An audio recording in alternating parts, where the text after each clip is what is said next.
осы өнімдермен халықты емдеп жатырмыз. Енді бүгін сіздерге өтілетін тақырып жалпы асқазан ішек жолының ауруларындағы форевер өнімдердің қолданылуы, яғни қандай өнімдерді қолдануға болады. Қазір таңда осы былайша айтқан кезде өршіп жатқан аурулардың қатарына жатқызуға болады бұл асқазан ішек жолының ауруларына. Мысалы, дүние жүзі бойынша статистикаға қарайтын болсақ, өлімге себепші отырған ол ең бірінші жүрек қан тамыр жүйесінің аурулары. Жүрек қан тамыры, мысалы, инфаркт болуы, мысалы, инсульт деген сияқты ең бірінші орында тұрған. Енді тура солардың былайша айтқан кезде қатарына еніп баратқан, жасарып баратқан бұл осы асқазан ішек жолының аурулары. Енді бұдан сіздер енді былай қарапайым халық арасында естімеулеріңіз мүмкін, но мысалы больницада жүрген кезде біз көретін едік, мысалы цирроздан қайтыс болып кетеді, мысалы қанша кісі, асқазанның өзінің онкологиясы, мысалы ол бір. Одан кейін ер кісілерде тоқ ішектің проблемалары, ол онкология айналып, мысалы одан қайтыс болған кісілер бар қаншама қазір таңда. Сол себепті мынау тақырыпты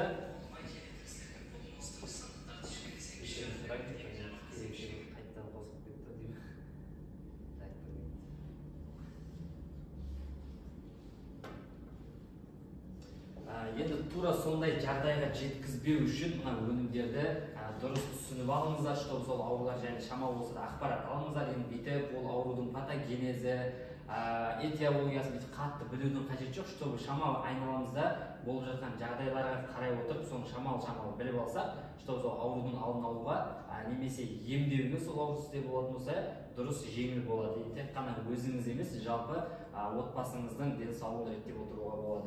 Енді жалпы бұл бізде ден алоэ негізі сабақ. Енді сол себепті жерде бірінші рет тыңдап отырған кісілер бар арамызда ден алоэ. Сол себепті шамалы алоэ қайдан шығады, ол не нәрсе, соған бір 10 минут, 5 минут тоқталып, одан кейін негізгі тақырыпқа көшетін боламыз. Енді кеттік. Жалпы осы алоэ жайлы мынау Христофор Колумб, географ деп айтамыз, биолог, мысалы, мықты маман енді өзінің кезіндегі, қазірге дейін аты белгілі. Сол кісі қалай айтқан екен? Жалпы 4 адам үшін қажетті болған 4 нәрсе туралы айтқан, 4 жеміс-жидек. Оның біріншісі жүзім, екіншісі оливия, үшіншісі одан кейінгісі бидай, одан кейін алоэ жайлы айтқан. Енді осының ішінде 4-шісі алоэ деген адамды емдейді деген. Мысалы, бидай бізге тамақ, жүзім көңіл күй сыйлайды. Ал мынау оливия адамға сабырлық сыйлайды, мысалы. Тура сондай алоэ бізді емдейді екен. Осы тарихтан айтқан, что бұл өсімдіктің емдік қасиеті бар екен. Енді арамызда бұл алоэ жайлы біліп отқан кісілер біреу 5 жыл алдын білді. Мысалы, мен өзім 5 жыл алдын білдім. Осындай алоэны емдік мақсатта қолдану керектігін. Оны бізге медицинада оқытқан емес, сөздің шыны. Мысалы, 7 жыл оқыдым, медицинада ондай нәрсе айтылған емес. Ал енді бұл негізі тарихта 2000-5000 жыл алды алоэны. Мынау Рим империясы деп айтамыз, Египет, осындай Греция, осындай жерлерде емдік мақсатта алоэны қолданған. Енді анау соғыс болады тарих кезінде, мысалы біз қазір сияқты больница жоқ, скорый помощь жоқ келетін, мысалы жаңағы сарбаздары жарақаттан қалса алоэны таңып қойған. Анау Грецияда ма сол жерде айтылады, прям мәйіттерді бальзамдау мақсатына қолданған алоэны. Ана Клеопатра айтады, көзіне алоэның суын тамызған екен деп айтады. Көзінің әдемілігі осы алоэның артында еді. Осындай жазбалар қалған бізге тарихтан. Енді жалпы алоэның сорты өте көп. Ол әр жазбада әртүрлі айтылады. Кейбір жазбаларда 2000 сорт дейді, кейбір жазбада 200 сорт, ал кейбір жазбада 400 сорты бар деп айтылады. Енді мына көріп тұрған осындай түрлері өте көп. Енді мынау біздегі ағаш тәрізді сорт, үйде подоконникте өсетін алоэ. Бәріміз көріп, біліп, қолданып жүрген түрлері. Енді ол ағаш тәрізді сортты енді үйде емдік мақсатта әжелеріміз немесе өздеріңізде осы кезге дейін қолданып келдіңіздер, жалпы дұрыстар. Енді мынау алоэның барбаденсис миллер деп аталатын сорты. Бұл линея тұқымдастығына жатады. Енді бұл алоэ биіктігі 1 метрге дейін өседі. Бұл біздің Қазақстанның аумағында өспейді. Тек қана ыстық алқаптарда ғана, яғни құрғақ ыстық алқаптарда өседі екен. Бұның астына су салмайды, кәдімгі тамшылатып суару арқылы су беріп отырады екен. Енді мына алоэны қараңыз, биіктігі 1 метр кетті ме, астының өзі тамыры 20-30 метр тереңдікке кетеді екен. Бұны компания көшет кезінен бастап отырғызады.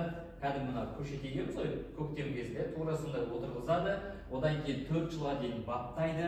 Мына 4 жылда пісіп жетіледі. 4 жылдан кейін емдік мақсатта қолдануға жарамды болып саналады бұл алоэ. Оған дейін оған тиіспейді. 4 жылда бір рет гүлдейді екен. Специально осындай плантациялар бар, компаниянікі алоэны өсіретін. Енді сертификаттары, шамалы ортада қалып кетті.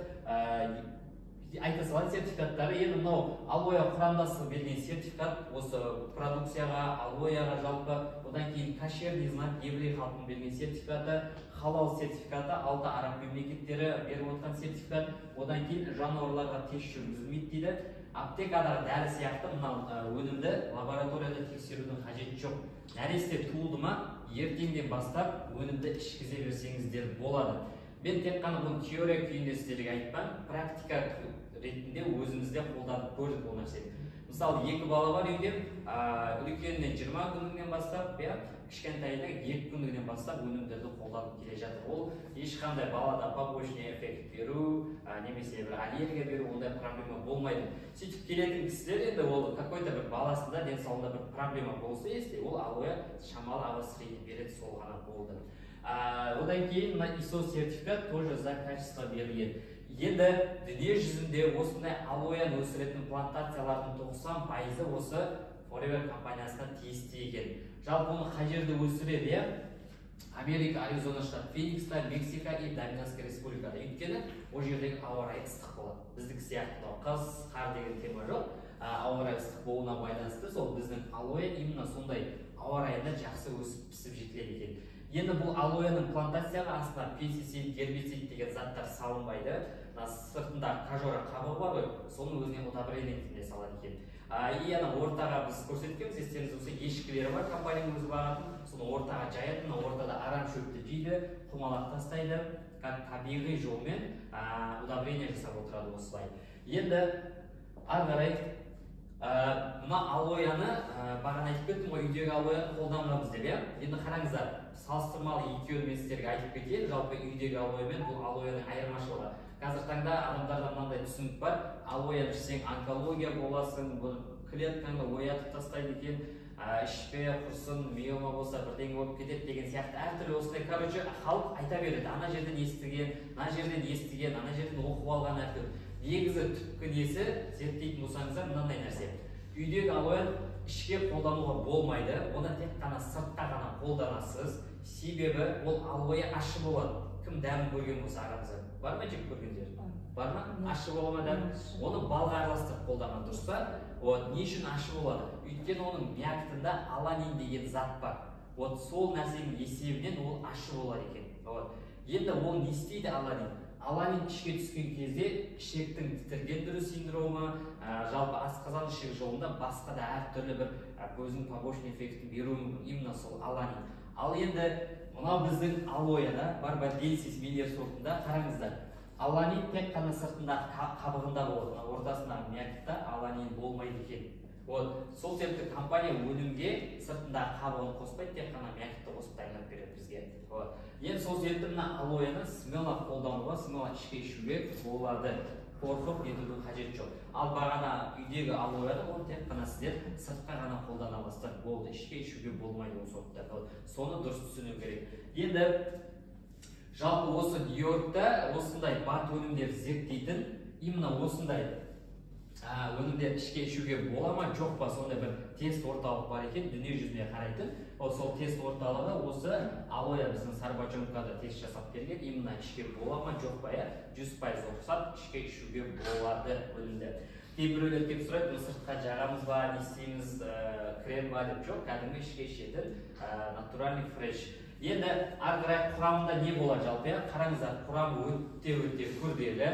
Мысалы, осы алоэның құрамы соншалықты күрделі болғандықтан 79 жылы алоэны зерттейтін арнайы институт ашылған. Құрамына байланысты, күрделі болуына байланысты. Қараңыздар, құрамында амин қышқылдар, алмастырылатын, алмастырылмайтын амин қышқылдар, ферменттер асқазан ішек жолына қажетті болған. Мысалы, ішеміз панкреем, мезием, сондай, солардың құрамында мына ферменттердің бір 2-3 түрі ғана болуы мүмкін. Ал мына алояда табиғи жаратылыс сондай 10 шақты фермент бар. Сол себепті мына бочонка ішкен кезде асқазан ішек жолының ауруларынан тез нәтиже болатын содан. Енді макро микро элементтер цинк, мысалы, железо, кальций, магний, одан кейін ең керекті В тобының витаминдері, пожалуйста, құрамында бар. Одан кейін антиоксиданттар, монополисахаридтер, жалпы адам ағзасына қажетті болған 200-ден артық компонент осы бочонктың ішінде тұр қазір сіздерде. Енді жалпы алоэ жайлы қысқа нұсқа айтып кеттім, түсінік қалыптасқан шығар. Мына бірінші рет тыңдап отырған кісілерге қорықпай ішуге болатын сорт, ешқандай онкология, ешқандай клетканы оятпайды, қорықпай беймарал ішуге болады. Даже онкологияның өзі енді бізде нәтиже алып жатыр. Білесіздер, арамызда көрген кісілер бар бізде 4-ші степень, мысалы, 8 рет химия алып, даже метастаз берген уже ол кісіде, вот соның өзі нәтиже көріп отырған кісі бар арамызда. Мысалы, енді бұл жерде жоқ, алдына бір ден алоэда келіп, өзіне результатпен бөлісті сол кісі. Енді ары қарай негізгі тақырыпқа оралайық. Негізгі тақырып осы асқазан ішек жолының аурулары. Жалпы енді медик емес кісілер де бар, мысалы арамызда, жалпы бұл асқазан ішек жолының жұмысы қалай жүреді, соған бір кішігірім видеомен мен тоқталып кетуді жөн көрдім. Так, видеоға мән беріп қараңыздар.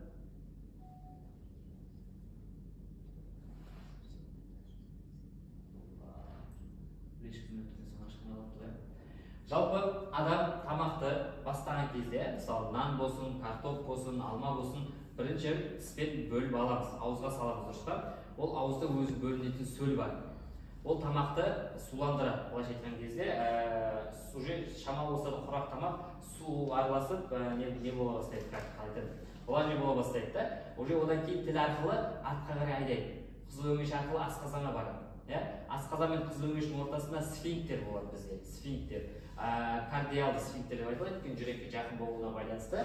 Осы жерде тамақ түскен кезде сфинктер ашылады, одан кейін ары қарай бізге асқазанға өтеді. Асқазанда химус өзінің сөлі бар, бөліп тұрған, постоянно асқазанда бөлетін.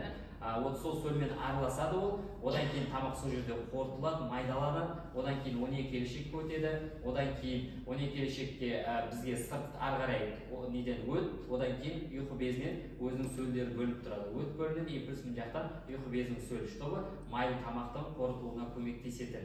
Енді ол бөлінеді, ол 12 келешектен ары қарай бізде аш-ішек өтеді, аш-ішектен айнала келеді, тоқ-ішекте бізде ворсинка бүрлер болады.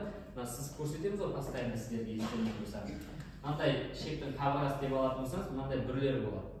Енді бұл сізге былай көзбен көрінбейді, қараған кезде бұның ішінде майда капилляр тамырлар болады. Осы жерге түскен тамақ уже қорытылып, әбден несіне жетіп андай. Мясорубкада шығарған кезде қалай болады? 3-4 түрі шығарады.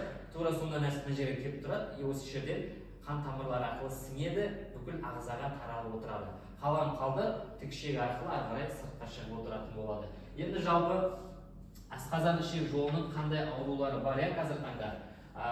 Гастрит, бізде ең көпшілік почти адамның 90%-ында бар, өздері білмейтін, бетке өтіп кететін кейбір кісілерде гастрит. Одан кейін дуоденит, 12 келешектің қабынуы, колит, тоқ-ішектің қабынуы, асқазан жара ауруы, яғни язва деп айтамыз. Осы міне көп адамға осыға келген кезде жаныға ауру бата бастайды, былайша айтқан кезде. Оған дейін гастритта ештеңе білінбейді. Енді одан кейін холецит, панкреатит, гепатит, цирроз, ішқату, ішөту, ішектің құрттары и геморрой. Енді бірінші жалпы ол қандай өнімдерді қолданамыз бұл ауруларда? Алоэ бочонка, яғни алоэ вера гель негізгі өнім бізде қолданылатын. Одан кейін алоэ спецкум, алоэға шабдалы осы дайындалған өнім. Одан кейін чай, палеозелень, пробиотик и прополис. Жалпы осы біздің ЖКТ-ның проблемаларында қолданылатын осы өнімдер. Бағана атап айтқан 8-9 диагноз барлығында осы өнім қолданылады. И әрқайсының өзінің қызметі бар атқаратын ол жерде. Қазір оларға да тоқталатын боламыз. Енді жара ауруы, язва. Енді ең бірінші бұған тоқталмай тұрып, жалпы гастрит жайлы айтып кетейік. Енді гастрит ол асқазанның шырышты қабатының қабынуы. Енді ол бағана айтып кеткенде 90% адамда болады. Енді ол біреулерде ауру ұсыну береді, біреуде бермейді. бірақ көп адамда почти бар. Өйткені тамақтану режим бізде дұрыс емес. Мұздай іше саламыз, ыстық күйінде іше саламыз мысалы, тамақтың құрамы дұрыс емес. Осындай әртүрлі факторлардың әсерінен гастрит болып отырады адамдарда. Енді осы гастритті емдемесеңіз, оған дұрыс қарап мән бермесеңіз, арты осы язва желудка деп айтамыз, асқазанның жара ауруына ұласады. Енді қараңыздар, жалпы бұның нелері өте көп, жалпы этиологиясы деп айтамыз, біздің тілмен айтқан кезде этиологиясы әртүрлі факторлар, экзогенді, эндогенді факторлар болуы мүмкін, тамақтану тәртібінің бұзылуы. Естейміз, азанда тамақты менің тәбетім болмай тұр дейді, шығып кетеді үйден, обедті келеміз, обедті ішсе ішеді, ішпесе жоқ, кешке барады, көп еткізіп, 100% өз бөліп қойған медицинада, азанда 25, обедте основной тамақ 30% ішілу керек, ал біздікін барады, кешке 90% бірақ рет ішеміз. Сонымен уже асқазанға нагрузка. Сосын қатты тағамдарды көп қабылдау, мысалы, ірі қатты тағамдарды. Осы да осындай язбаға алып келеді екен. Одан кейін асқазанның өзінің секрециясы бар да, асқазанның өзіне бөліп тұратын бағана сөл бар. Соның секрециясы жоғарылаған кезде, бөліну көп болған кезде осындай тоже язбаға алып келуі мүмкін. Енді қандай симптом береді, қалай анықтауға болады? Аш қарынға іштің ауруы. Енді мына симптомдар қазір айтқан кезде, если өздеріңізде байқасаңыздар, чтобы қорқытпада шошып қоймаңыздар, менде язва бар, немесе гастрит бар деген сияқты, ол симптомдар кездеседі. Өйткені мына ЖКТ, асқазан-ішек жолының барлық аурулардың симптомдары бір-біріне белгілері ұқсас болып келеді да, чтобы бәрі оның бір симптом сізде болып қалса, ол сол диагноз, сол ауру сізде бар деген сөз емес. Оған қатты күйзеліп қалмаңыздар деп айтып жатқан. Іштің аш қарын ауырсынуы, немесе тамақты қабылдағаннан кейін ауырсыну, немесе тамақты қабылдап болып 2 сағат өткеннен кейін ауырсыну болуы мүмкін. Ол мына язваның қай жерде орналасып тұр, жара именно соған байланысты. Ол пилорикалық бөлікте орналасуы мүмкін, немесе кардиалды бөлікте орналасуы мүмкін, немесе жалпы 12 келешекке өтіп кетуі мүмкін, мысалы язва, тура соның қай жерде орналасуына байланысты осындай симптом береді. Одан кейін тәбеттің төмендеуі. Кейде тәбет болмайды осындай кісілерде. Аппетит болмайды, тоже бұл бір симптомы. Арықтау, салмақ тастау. Байқайсыздар ма осындай кейбір кісілерде? Нормальный вроде, нормальный, бір қарасаң, бірден салмақ тастап кетеді. Неге? Сол осындай бір какой-то ЖКТ-ның проблемасы болуына байланысты. Одан кейін ащы дәммен кекіру. Сондай бола ма сіздерде? Кімде болады сондай? Енді қараңыздар. Осыны қатты мынаған кетіп қалмау керек. Сол кезде если сол бір симптом болатын болса, бізде мынандай гера деген нәрсе бар. Гастроэзофагальный рефлюкс деген нәрсе. Ол не? Ол бізде мынандай мысалы асқазан тұр ғой қазір, кардиалды бөлік, мына жерде сфинктер болады. Тұр осы жерде сфинктердің қызметі төмендейді. Жаңа суықтауға, қабыну процесіне байланысты. Сол кезде мына асқазандағы не бар ғой, сөл бағанағы тамақпен бірге араласқан. Кейде нетіп келген кезде мына жерге өңешке қарай өтіп отырады. Бір-екі. Содан мына жер ашып бір түрлі кекірген кезде бір адамда бір түрлі жағдай, бір түрлі өзіңізге ыңғайсыз болып қаласыздар, тура сол болуы мүмкін сіздерде. Одан кейін асқазанда аурулық сезімі, как будто асқазанға бірдеңе бір тас салып қойған сияқты, немесе бір қолмен ұстап төмен қарай тартып тұрған сияқты аурулық сезім болуы мүмкін. Потом қанжар сұққандай сияқты, если осы обострение өршіп жатқан болатын болса, если сізде язва, ол кезде кәдімгі пышақ сұғады ғой. Қолыңызға қазір пышақты тығатын болса, қалай ауырсынады, тура сондай ауырсыну береді. Язва кезінде. Потом нәжіс түсінің өзгеруі дейді. Үлкен дәретті байқасаңыздар, кейде өзгереді, енді ол әртүрлі, мысалы тамаққа да байланысты өзгеруі мүмкін. Енді мына язва кезінде, если қан кету болатын болса іште, сол кезде дәреттің түсі өзгеріп отырады. Ол енді уже язваның өршіп, соңғы стадияларында болатын процесс. Енді ары қарай қандай өнімдер қолдануға болады? Мен қазір былай тоқталдым, негізі холецистит, панкреатитті осы жерге қосып кеттім. Себебі екеуіне қолданатын өнім бір, соңында бірдей тоқталатын боламыз екеуіне. Енді холецистит, панкреатит деген нәрсе бар, мынандай сөз бар ғой біздің халықтың арасында, алттан кейін тамақ іше алмаймын деп айтады. Алттан кейін, неге? Тамақ істем қорытылмайды дейді. Кім сонда айтасыздар ғой, айтады, естисіздер ме сондай әңгімені? Бәріңіз естисіз. Жиынға барып келсеңіз, ішпей отырады. Неге ішпесеңіз, тамақтан іше алмай, алттан кейін қорытылмаймын бірдеңе. Бәрі осындай проблема айтады. Оның бәрі сол адамда панкреатит бар, холецистит бар, тура асқазанда проблемасы бар кісілердің бәрін айтады сылтауы болып. Енді холецистит деген не нәрсе ол? Өт қапшықтың қабынуы. Өт деген нәрсе ол сұйықтық, оның қапшығы болады, специальный ішінде жиналып тұрады ол. Мына бауыр бар ғой бізде, сол бауырдан түзіледі, сол жерге жиналады. Сіз майлы тамақ жеген кезде ол 12 ішек арқылы, өзінің түгі арқылы 12 ішекке бөлініп отырады. Енді осындай әртүрлі бір сырт орта факторлар, мысалы инфекцияның әсерінен көбінесе осы өт қапшықтың қабынуы болады холецистит. Енді оның түрі көп. Тасты түрі бар, тассыз деп айтамыз да.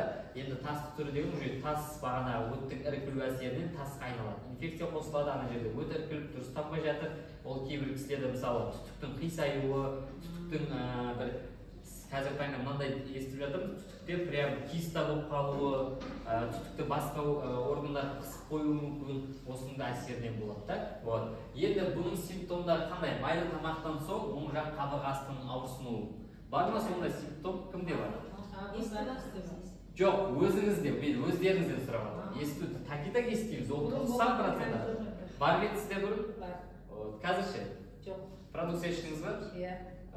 Одан кейін іштің белдеме тәрізді ауырсынуы не үшін оң жақ қабырғасында болады? Оның орналасу анатомиясы тура сол жақта, соған байланысты оң жақ қабырғасында. Іштің белдеме тәрізді ауырсынуы. Ремен деген нәрсе тағамыз ғой. Әйелдер алдында тағады, қазір осы сияқты қысып ауырады. Бұл қашан? Осы панкреатиттің өршуі кезінде. Ұйқы безі, панкреатит деген ұйқы безінің қабынуы. Бұл өте нәзік мүше, ағзада оған бүйтіп қолыңды тигізсең, басын бәлеге қалады, былайша айтқан кезде сол себепті оны операция жасамайды көбінесе, өте қиын оның операциясы, ол сондай мүше негізі. Енді жүрек айну, лоқсу, құсу, енді бұл былайша айтқан кезде ЖКТ-ның барлық диагнозында болатын симптомдар. Сарғаю, терінің қышуы, бұл неден болады? Мысалы, бұл бағанағы өттің дұрыс бөлінбей жинақталып іркіліп қалуынан осы нәрсе туындап отырады. Одан кейін тамаққа тез тою сезімі. Сондай бола ма мысалы? Кішкентай жейсіз тамаққа тойып қаласыз. Кімде болады сондай? Сізде бола ма? Тағы кімде болады? Ол неден? Екі соңғы іштің желденіп түсу, осы екеуі бірге жүреді. Негізі көбінесе, бұл көбінесе панкреатит бар кісілерде болады. Бір жейсіз, который бір сүйсініп тамақты бастайсыз, но бірақ соңына дейін ананы таусамай ағып кетесіз. Тауссаңыз да бірақ ішіңіз піседі, бір толып, бір қиналып, қысылып кетесіз. Бәрі осы панкреатиттің әсерінен. Сол сізде бар, значит, соны өңдеу керек, короче. Тағы неттеңіздер, просто чтобы сіздерге нелерін айтып жатыр да, болатын нелерді. Енді ары қарай бұндай ауруларда қандай өнімдерді ішу керек forever именно, иә? Бірінші очерт қолданылатын өнім біздің сары бочонка, алоэ вера гель. Неге бұны қолданамыз? Енді бағана айтқан язвада может біреулер этиология, енді әркімде әртүрлі болуы мүмкін. Язвада тағы да бірдеңені айтпай кеттім сіздерге, мен Helicobacter pylori деген бар. Асқазанның қалыпты микрофлорасы. Енді язвамен ауырған кісілердің 70-80%-ында осы Helicobacter pylori табылып отырады, анализде шығып отырады. Ол тоже да, ол да бір несі этиологиясына жатады, осы язваның. Енді сондайдан болып тұрмасы язва, әлде басқа да фактор ма, мен білмеймін, қайсысы екен. Мысалы, сол себепті біз мына бочонкты обязательно береміз барлығына. Енді бұл не істейді? Бағана асқазанның қышқылдығы есте жоғарылап кетсе, оны қалыпқа түсіріп береді. Бір, екіншіден, асқазан ішек жолынан ферменттер есте керекті мөлшерде бөлінбей жатқан болса, мынау соған көмектеседі сол ферменттердің бөлінуіне. Одан кейін суықтау бағанаға қабылдау процесі жүріп жатса, оған керемет көмектеседі. Бір. Енді екінші біздегі прополис антибиотик деп айтамыз. Табиғи антибиотик өзі язвада аптекамен былай емдейді. Медицинада 3 компонентті, 4 компонентті деген антибиотиктер бар. Енді ол антибиотиктер ұзақ уақыт қабылдау керек. Ол 100% ана жараны жазады деп айта алмаймын. Какой-то уақыт сізде қабылдаған кезде тоқтауы мүмкін. Қабылдау тоқтатқаннан кейін ол жара қайтадан өршуі мүмкін. Енді соған байланысты бізде мынандай прополис антибиотик именно бағана Helicobacter pyloriға антибактериальный действие дейді бұл нәрсе.